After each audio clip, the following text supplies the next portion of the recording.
Hi friends, ഇന്നത്തെ ഒരു special video ആണ് കേട്ടോ. ഇനി ആരും മുറ്റത്തെ പുല്ല് പറിച്ച് നടു ഒടിക്കേണ്ട ആവശ്യമൊന്നുമില്ല. നമുക്ക് കെമിക്കൽ കൂടാതെ തന്നെ വളരെ ഈസി ആയിട്ട് മുറ്റത്തെ പുല്ല് ക്ലീൻ ചെയ്തെടുക്കാം. ഒറ്റ മിനിറ്റിൽ പുല്ലെല്ലാം കളഞ്ഞിട്ട് എടുക്കാൻ പറ്റും. കെമിക്കലോ വേറെ ഒന്നും തന്നെ വേണ്ട. വളരെ ഈസി ആയിട്ടാണ് നമുക്കിത് ചെയ്യാൻ പറ്റുന്നത്. അപ്പോൾ നമുക്കിത് ഉണ്ടാക്കുന്നത് എങ്ങനെയെന്ന് കണ്ടു നോക്കാം. അപ്പോൾ നമ്മൾ ചെയ്തിരിക്കുന്നത് ഒരു മരക്കഷ്ണം 2 സ്ക്രൂ ഉണ്ടെങ്കിൽ നമുക്ക് വളരെ പെട്ടെന്ന് തന്നെ ആർക്കും ചെയ്യാൻ പറ്റിയ രീതിയിലുള്ള പുല്ല് ക്ലീൻ ചെയ്യലാണ്. അപ്പോൾ കുട്ടികൾക്ക് പോലും ഈ ഒരു സാധനം വെച്ചിട്ട് വളരെ ഈസി ആയിട്ട് ക്ലീൻ ചെയ്യാൻ പറ്റും. അപ്പോൾ ഇത് ഉണ്ടാക്കുന്നത് എങ്ങനെയാണെന്ന് വെച്ചാൽ വേണ്ടിയിട്ട് നമ്മൾക്ക് ഇതുപോലൊരു മരക്കഷ്ണമാണ്. അപ്പോൾ ഈ ഒരു മരക്കഷ്ണം എന്ന് വെച്ചാൽ ഇത്രയും വലുപ്പത്തിലൊരു മരക്കഷ്ണം നമുക്ക് ആവശ്യമില്ല. ഇപ്പോൾ ഇതൊരു സ്കെയിൽ വെച്ചിട്ടാണ് നമ്മളിത് അളന്നെടുക്കേണ്ടത്. 2 ഭാഗം ഇതുപോലെ ചെരിച്ചിട്ടൊന്ന് സ്കെയിൽ വെച്ചിട്ടോ അല്ലെങ്കിൽ നമ്മൾ വെറുതെ ഒന്ന് വരച്ച് കൊടുത്താലും മതി. സ്കെയിലായിരിക്കുമ്പോൾ നല്ല നീറ്റിലായിട്ട് കിട്ടും. അപ്പോൾ നമ്മളിവിടെ 2 ഭാഗം കട്ട് ചെയ്തിട്ട് എടുത്തിട്ടുണ്ട്. ഇനി നമുക്ക് വേണ്ടത് 2 സ്ക്രൂ ആണ് കേട്ടോ.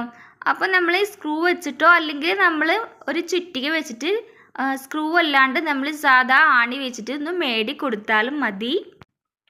അപ്പോൾ ഇതുപോലെയുള്ള ഒരു ആക്സോ ബ്ലേഡാണ് നമുക്ക് വേണ്ടത്. നല്ല മൂർച്ചയുള്ള ഒരു ആക്സോ ബ്ലേഡ് തന്നെ എടുക്കണം. ഞാൻ ഇവിടെ വേറൊരു ചാനലിൽ കണ്ടിട്ടായിരുന്നു കേട്ടോ ഇത് ഇങ്ങനെ ഉണ്ടാക്കാൻ തീരുമാനിച്ചത്. ഞാൻ ആദ്യം ചെയ്ത് നോക്കിയത് എനിക്ക് ഇതുപോലെ ചെയ്താൽ പുല്ല് നന്നായിട്ട് ക്ലീൻ ചെയ്യുമെന്ന് അറിയില്ല. അപ്പോൾ അതുകൊണ്ട് ഞാൻ എൻ്റെ കയ്യിൽ പഴയൊരു ആക്സോ ബ്ലേഡ് ഉണ്ടായിരുന്നു കേട്ടോ. അപ്പോൾ അതിൽ വെച്ചിട്ടാണ് ഞാൻ ചെയ്ത് നോക്കിയത്. കുറച്ചൊക്കെ ഒരു മൂർച്ച കുറവുണ്ടായിരുന്നു. അപ്പോൾ ഇനി ഞാൻ ചെയ്തെടുത്തപ്പോൾ നന്നായിട്ട് തന്നെ എനിക്ക് കിട്ടിയിട്ടുണ്ട്. പക്ഷേ നിങ്ങൾ ചെയ്തെടുക്കുമ്പോൾ ആക്സോ ബ്ലേഡ് ഒരു 15 രൂപയ്ക്ക് വില വരുന്നുള്ളൂ.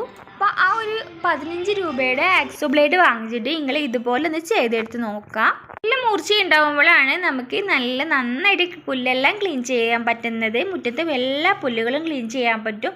എൻ്റെ കയ്യിലുള്ളത് ഒരു പഴയ ആക്സോ ബ്ലേഡ് ആയതുകൊണ്ട് തന്നെ അത്രയ്ക്ക് അങ്ങോട്ട് പോന്ന് കിട്ടിയിട്ടില്ല. എന്നാലും കൂടുതൽ പഴക്കൊന്നുമില്ല.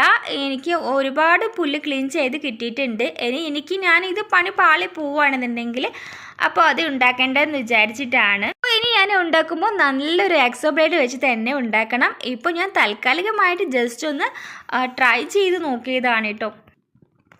ഇനി നമുക്ക് ഇത് എന്താ ചെയ്യേണ്ടതെന്ന് വെച്ചാൽ വളരെ ഈസിയാണ് കേട്ടോ. ഈ ഒരു മരക്കഷ്ണത്തിൻ്റെ 2 സൈഡിലായിട്ടും ഈ ഒരു ആക്സോ ബ്ലേഡ് ഇതുപോലെ വളച്ചിട്ട് സ്ക്രൂ ചെയ്ത് കൊടുക്കാം.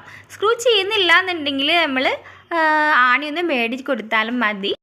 ഇനി ലാസ്റ്റായിട്ട് വേണ്ടത് നമ്മൾ ക്ലീൻ ചെയ്യുന്ന മോപ്പ് ഉണ്ടല്ലോ അതിൻ്റെ സ്റ്റിക്കാണ് കേട്ടോ. ആ ഒരു സ്റ്റിക്ക് നമ്മൾ പഴയതൊക്കെ ഉണ്ടെങ്കിൽ ഇതുപോലെ ഒന്ന് ആണി വെച്ചിട്ട് സ്ക്രൂ ചെയ്ത് കൊടുക്കുക അല്ലെങ്കിൽ ഒന്ന് മേടിക്കൊടുക്കുക ചെയ്യുക കേട്ടോ. അപ്പോൾ നമ്മളുടെ പുല്ല് ക്ലീൻ ചെയ്യുന്ന ഒരു സാധനം ഇവിടെ അടിപൊളിയായി റെഡി ആയിട്ടുണ്ട്. നല്ല രീതിയിൽ തന്നെ പുല്ലെല്ലാം പോരുന്നുണ്ട്. ഒരു പഴയ ആക്സോ ബ്ലേഡ് ആണെങ്കിലും വെച്ചിട്ട് നല്ല പുല്ലുണ്ടായിരുന്നു കേട്ടോ. ഇതെല്ലാം ക്ലീൻ ചെയ്ത് കിട്ടിയിട്ടുണ്ട്. നല്ല ഉപകാരമുള്ളൊരു സ്റ്റിക്ക് തന്നെയാണ് കേട്ടോ. അപ്പോൾ ഇത് നിങ്ങളും ഇതുപോലെ ഒന്ന് ഉണ്ടാക്കി നോക്കുക. ഉണ്ടാക്കി നോക്കുമ്പോൾ നല്ല രീതിക്ക് തന്നെ ഉണ്ടാക്കാം. ഇനിയിപ്പോൾ നിങ്ങൾ ഉണ്ടാക്കുകയാണെന്നുണ്ടെങ്കിൽ നല്ല മൂർച്ചയുള്ള ആക്സോ ബ്ലേഡ് തന്നെ എടുക്കുക. അല്ലാന്നുണ്ടെങ്കിൽ 15 രൂപ വരുന്നുള്ളൂ ഒരു ആക്സോ ബ്ലേഡ് വാങ്ങിച്ചിട്ട് നല്ലതുപോലെ സ്ക്രൂ ചെയ്തിട്ട് ഉണ്ടാക്കിയെടുക്കുക. നല്ല അടിപൊളിയായിട്ട് തന്നെ പുല്ലെല്ലാം ക്ലീൻ ചെയ്ത് കിട്ടും. ഫ്രണ്ട്സിൻ്റെ വീഡിയോ ഇഷ്ടപ്പെടുവാണെങ്കിൽ പ്ലീസ് ഒന്ന് സബ്സ്ക്രൈബ് ചെയ്തേക്കണേ. അതുപോലെ തന്നെ ഫ്രണ്ട്സിനും ഫാമിലിക്കും എല്ലാവർക്കും ഒന്ന് ഷെയർ ചെയ്ത് കൊടുക്കണം. ഇതിലൂടെ അഭിപ്രായങ്ങൾ അറിയിക്കണേ. ലൈക്ക് ബട്ടൺ കൂടി ഒന്ന് ക്ലിക്ക് ചെയ്തേക്കണേ. കൂടി ഒന്ന് അമർത്തിയേക്കണേ കേട്ടോ. അപ്പോൾ നമുക്ക് അടിപൊളി വ്യത്യസ്തമായിട്ടുള്ള വീഡിയോയുമായി വീണ്ടും കാണാം.